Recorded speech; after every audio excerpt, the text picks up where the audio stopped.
Hi, I'm here today with Kush Birdi of Birdi and Co Solicitors, who do huge amounts of work within the nursery sector, and today we're chatting about how to work with your solicitor, how to find them, how to engage with them, and how to make sure that actually both of you are working towards getting a successful transaction. So what would be your top tips there?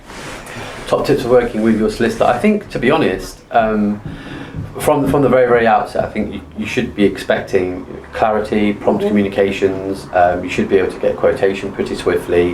If you're having to wait, a few days or for a phone call back or for a quotation, nowadays that's really too long. And I would suggest that is indicative of the service that's been provided, perhaps.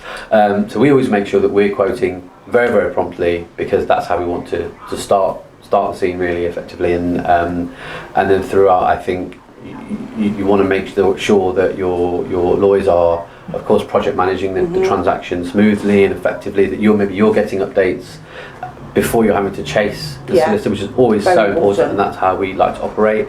And then on the cost side, I suppose you just don't want any surprises really. If you can try and get your solicitor to confirm what their fees are going to be up front, rather than kind of saying there might be this or there might be that, that's always a red flag.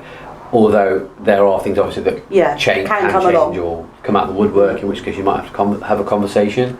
But I think transparency is key, and you just need to feel comfortable as to who you're working with, and you kind of get a gauge. I think that's really important, because I think a lot of people, they take the recommendation of someone else who's worked with someone, but it's also about finding someone you can work with very closely, because you're going to speak to this person a lot in this short period of time. Often maybe at times when you're a bit stressed or you're a bit confused and you need someone to talk you through things. So actually you need someone who you can communicate very easily with.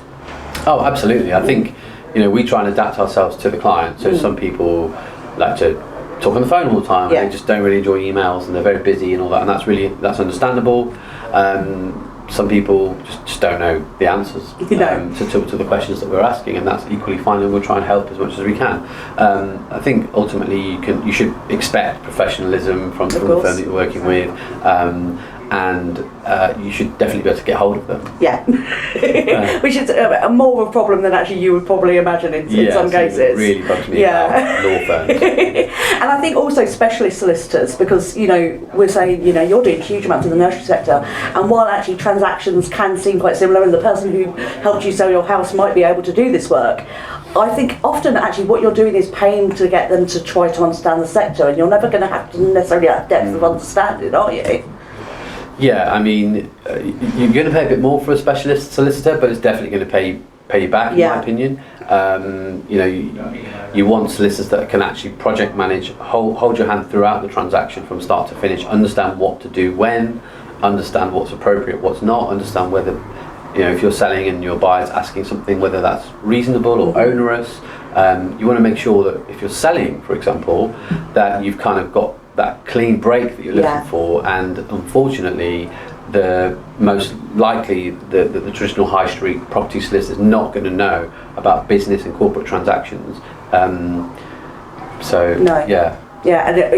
especially not about things like offset and stuff like that as well, and the importance of understanding that. Yeah, absolutely. I mean, you wouldn't go to a brain surgeon to get your teeth checked. I would hope not. So I hope you found that useful. If you have any questions, please drop them into the comments below, and hopefully we'll see you again soon.